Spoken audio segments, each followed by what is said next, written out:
So what is a limit? A limit is basically the y value that a function approaches at a particular x value. So for example, here we have f of x equals 3x plus 2. So the limit as x approaches 2 in this case is going to be 8. We can see that on the function right there. You can see that as the function moves towards the x value of 2, it's going to be approaching the y value of 8. There is a difference between a limit and an actual function. So we have, okay, let's start off right here. We can see that limit is written as limit x approaches a, f of x equals L. And there's a difference between that and just f of x equals y when you write a function as is, which you've probably written a lot before. So yeah, this is the difference. So let's take the function g of x equals x squared minus 9 over x minus 3. We see that there's actually a hole at the value x equals 3. But we can see that even though the value is undefined, the limit actually still approaches 6 because the limits do not depend on if a function is actually continuous at a particular point. It's just seeing if the actual function approaches that value from both sides. So this function, you can see, still approaches the y value of 6, but it's not actually equal to the y value of 6. So basically, when the left and right sides do not approach the same y value, the limit does not exist. Here is the example of that. So this is when there's not a hole, like the last one had a hole, that was the same value from left and right. But if you have a function like h of x equals 1 over x, the left and right sides do not approach the same value, so the limit is also undefined. You can see the actual function is undefined, limit is undefined, but instead of undefined for limits, we write DNA, which is, sorry, DNE. DNA is biology, oh my goodness. DNE, which stands for does not exist. So here are other limits that fail to exist. You have different behavior from left and right. We already kind of covered that, but that also goes for things that look like that, where it's like a hole and then it continues again at another point below. That's mostly for piecewise functions. The middle one, unbounded behavior, is just when it shoots up and it has a vertical asymptote from both sides. It'll shoot up to infinity, but it never really actually connects at a value in the middle. It just shoots over to infinity. And the last one is oscillating behavior. By that, I don't mean sine and cosine, because that one you can easily find limits. I mean like a function where it starts squiggling so much that you can't really pinpoint what the y value is. So that's the example right there that I have. This is limits. This is the second video I have, which is evaluating limits analytically. Let's begin by the first method of evaluating limits, which is plugging in the value. So whenever you have a limit, you should always immediately jump to plugging in the value unless it's obvious that you can't do that. So for this one, limit x approaches 2 of x squared plus 1, you can plug in the 2 there, and you see that it'll give you just an answer of 5. Notice in the second image, there is no limit notation before the expression. That is because when you actually plug in the number into the variable, you do not need to write the limit notation. However, every step that you take where you still have x in there or y in there, depending on whatever the letter is that you're using, you have to keep writing the limit notation beforehand. That is important on the AP exam if you have any sort of limits, if you have any sort of limit questions, or in any sort of calculus exam. This is not just for AP. So here are some properties of limits. If you have the limit as x approaches a of some constant, c is a constant, times f of x, you find the limit, you can take it individually. So the limit as x approaches a of some constant is just going to be that same constant because the constant is just always the same, times the actual limit of f of x. That's the L is the solution. So you just multiply the constant times the solution of your limit x approaches a of f of x. When you're doing addition and subtraction, you just take the limits individually. You can take the limit x approaches a f of x, limit x approaches a g of x, and then you just add those two solutions together at the very end, or subtract them. When you're doing quotient or product, which are these two right here, you do pretty much the same thing where you just multiply or divide them at the end, except with quotient, you have to make sure that the bottom does not equal 0, because that would lead to an undefined answer. So that cannot be possible. When you're factoring rational limits, this is another way to do it. This is something that you'll typically do when a solution is, or when the solution that you get from the original one is indeterminate. So indeterminate form is like 0 over 0, infinity over infinity, negative infinity over negative infinity. So as you see there, I plugged in 2, I did our original plug-in method, and it failed because we got the indeterminate form. And that actually means that usually when you get indeterminate form, there's another way to solve it. So what I did is I factored it down, and I see that there's a common term on the top and the bottom, which is x minus 2. So what we're going to do here is we're going to factor those out and then cancel them out on the top and the bottom, and that'll leave you with the limit as x approaches 2 of x over 2x plus 1. Now notice how I kept the limit notation beforehand, before the actual expression there, because we still have x in the expression. We didn't, plug in the 2 into there. And once we do that, we'll see that our answer is 2/5. So a problem that seemed impossible at first there with the indeterminate form actually is possible, and we see that the answer was 2/5. Alright, welcome back to another video in this series. This is about special limits and rationalization. This is the third video on the limits and continuity unit. So let's begin with some special limits. This is the limit x approaches 0 of sine x over x, which equals 1. These limits that I'm going to show you on this slide, you're going to have to memorize. Although I personally didn't see it much on my AP exam for calculus, but I don't know how college professors are, so just keep that in mind. So here's one with sine. Here's one with cosine, 1 minus cosine x over x. If you have the limit x approaches 0, but 1 minus cosine x over x, then that will give you 0 as the limit. And then this is the definition of E. If you don't know what E is Euler's number, and it's equivalent to approximately 2.71. That's what I remember. And it's the limit as x approaches 0 of 1 plus x to the raised to the power of 1 over x. So yeah, memorize these, although if you're taking the AP exam, I didn't see it on the AP exam, so just keep that in mind. So rationalization. This is a limit you might see on an exam. I personally saw this a lot in my Calculus BC course. This question is a little confusing because when you plug in the numbers, you're going to get indeterminate form. You're going to get 0 over 0. So the way you solve this is you use complex conjugates. So you multiply it by the conjugate of the part of the function or the part of the equation or whatever it is with the radical in it. So you multiply it by the conjugate of that. So if you have x plus 12 under the root and then minus 4 on the outside, you just do the same thing, x plus 12 under the root, but then you add 4 instead of subtract 4.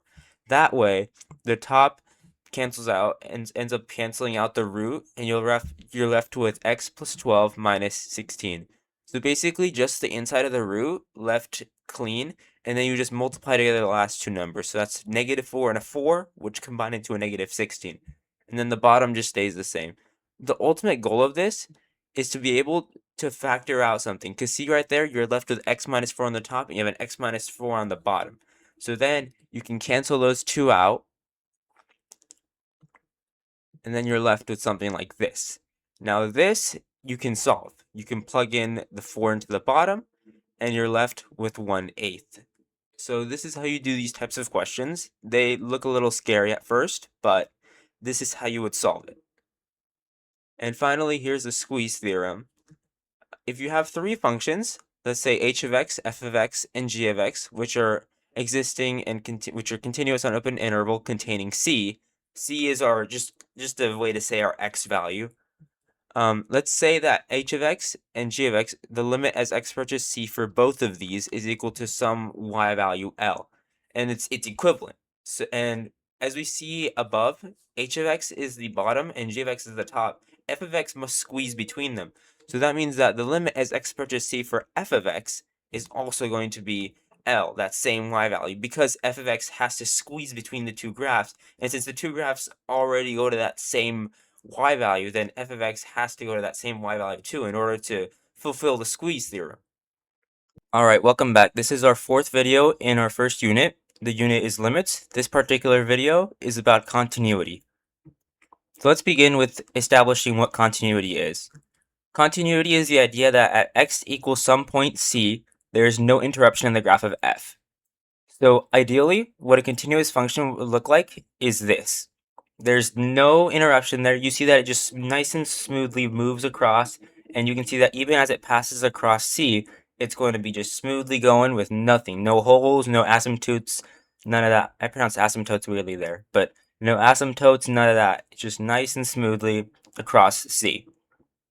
When you're checking for continuity, you have to check if f of c is defined. Basically, when you look at the graph, is there a y value there? Is there no hole? Is there no asymptote? As long as it's like the function continues through there, there's a point there, you're good there.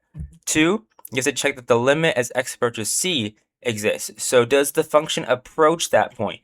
So is the point that the function is at the same the function approaches from the left and from the right side? And the third one is obviously just check if those two values are the same. And then you'll see, oh yeah, well the function is continuous if they're the same. Now these are discontinuities. The second one is the prime example of what I have to check if the limit is the same as the actual value, because the middle one, you can see that the y value actually jumps there, and there's a hole, and the actual value is defined up there, but that's actually not continuous. So the left two images are removable discontinuities, and the right one is a non-removable discontinuity. You can also call it a jump discontinuity for that one, because it jumps from, when you take the limit from the left, it approaches one value, but then when you take it from the right, it approaches a different value, so that it jumps from one y value to another at an instant x equals c value. Now this is how else you can check for continuity. You do one-sided limits. This is how you find what the function is going to be approaching from different sides. So when you have the limit x approaches c, you can have that little plus sign. It looks like the c is raised to that power, but that just means that you're approaching the function from the right side. You're coming from the right side inward, and you're using that to find the limit from the function just from the right side. So even if there's a jump discontinuity, like you see there, it's still going to give you that value because you're only approaching it from one side. And then if you have a c with the minus right there, with the limit right there, you can see that that means that it approaches it from the left side, and you'll get the y value, or what the y value that the function approaches in that case. So this is how you can find the different limits from different sides. And then that's another way you can check if it's continuous, because if you're getting two different y values, that's not continuous. So then this is basically what I just stated. If the limit as x approaches c from the positive is equal to limit x approaches c from the negative, which was not true for the image that we saw in the previous slide, then limit x approaches c of f of x exists. For the previous slide, that limit would not exist, but this is how you would check if it exists for other problems. So this particular video is about infinite limits. Let's begin by our first strategy here, which is making a table.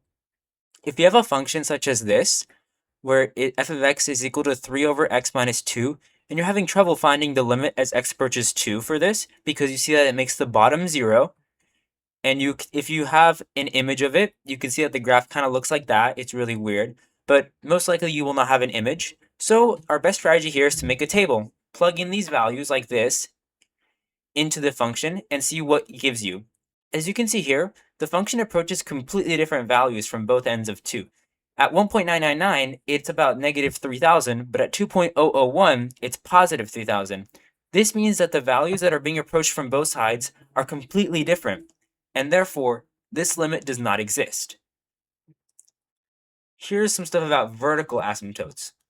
If you have a function like this, where f of x equals x over 2x plus 1, x plus 5, first of all, make sure that there's no factors on the top and the bottom that match, because then you can cancel those out. Make sure to factor everything down, and then cancel any factors on the top and the bottom that are the same.